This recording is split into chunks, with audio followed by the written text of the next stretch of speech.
Be Wealthy and Smart, episode 1202.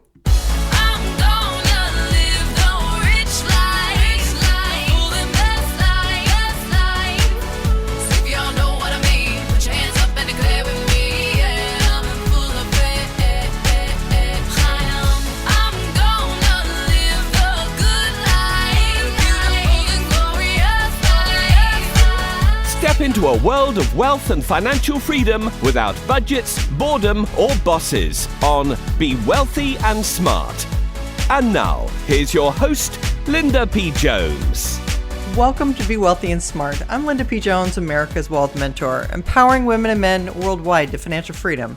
On today's show, we're going to talk about the financial problem that people fear more than death. Yes, there are fears that are keeping people awake at night, and we want to talk about some of these things because while this may not be something that you're worried about, it's good for us to have a sense of what the majority of people are feeling. This is according to a recent survey that was done by life insurance firm Allianz, who surveyed a representative sample of 1,000 middle-class Americans aged 25 and older.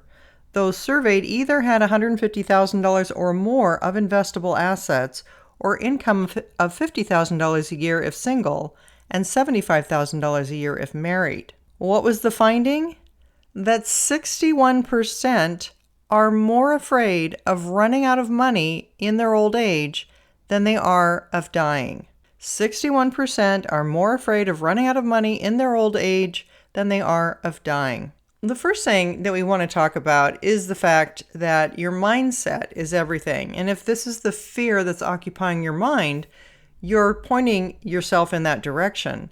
So what you want to do is turn yourself around to something that's positive and to positive thoughts, that you are going to have enough money, that you can put aside enough savings for retirement, that you can be confident that you're going to have enough money to last you for the rest of your life. That's the easiest thing to do, and it's also free. So that's definitely something you want to put at the top of your list to do, is work on new affirmations that are going to replace the fear with some positive thoughts.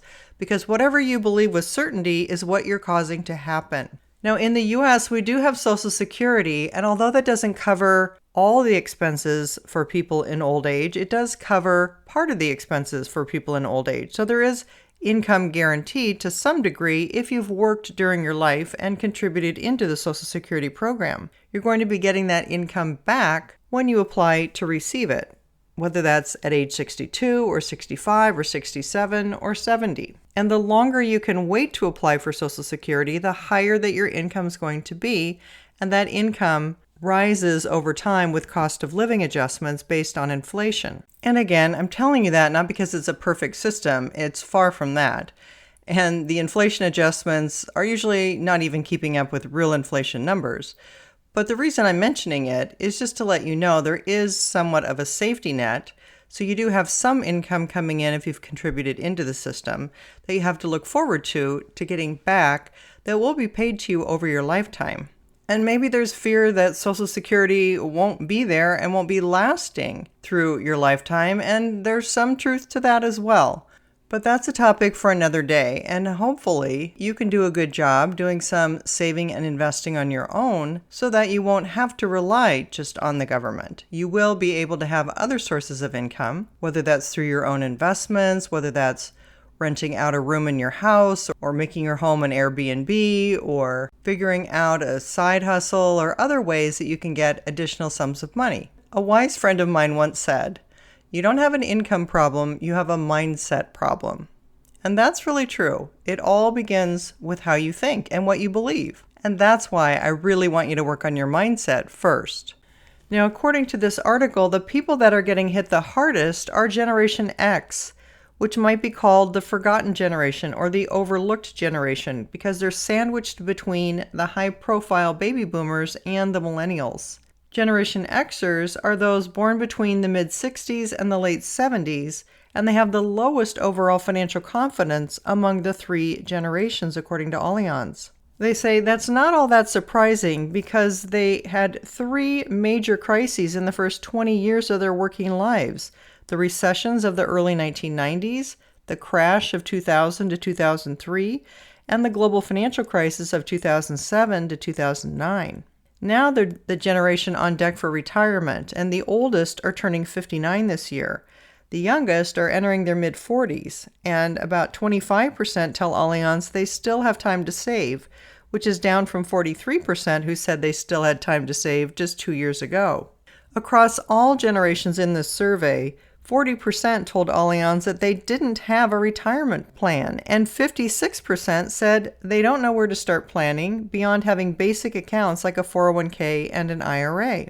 Well, those are definitely accounts that you want to have, along with saving and investing to get your money working as hard for you as possible. So if you're not familiar with the 6 steps to wealth, those 6 steps that I coined that explain how wealth is created, the very first step is creating a wealthy mindset. And that's where you want to have those positive thoughts, use positive affirmations to change any limiting beliefs, and get your thoughts focused in the right way, because you are creating your life through your thoughts and what you believe with certainty.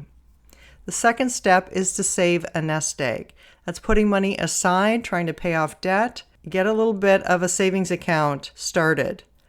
The third step is to find a mentor. Find someone you can listen to, learn from, and that's why you're right here on the Be Wealthy and Smart podcast. And this is the place to learn how to invest so you can get your money growing for you. Step 4 is to invest in a money engine. A money engine is simply anything that will grow your wealth.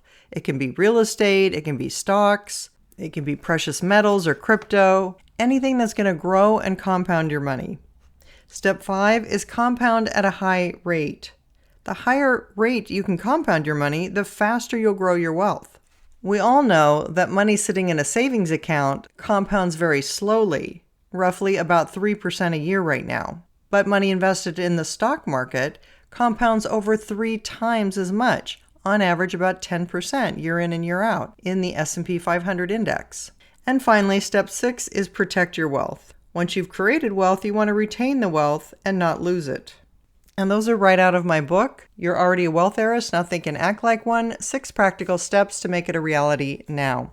In that book, I gave you a millionaire action plan, and that is so you can start from zero, start from wherever you are, and get to $1 million.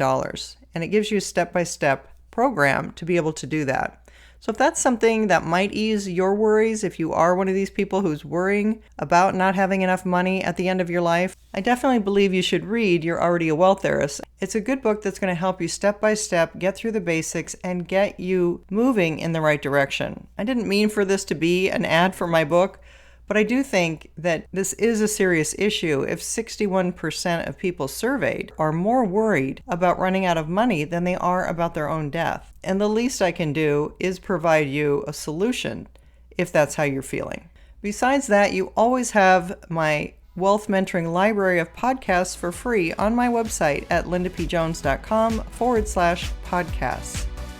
That's all for today. Until next time, live the good life and be wealthy and smart. Thank you for listening to Be Wealthy and Smart with Linda P. Jones. Share the wealth and tell your family and friends about the show. Check out our website, blog, and social media for more riches at www.bewealthyandsmart.com.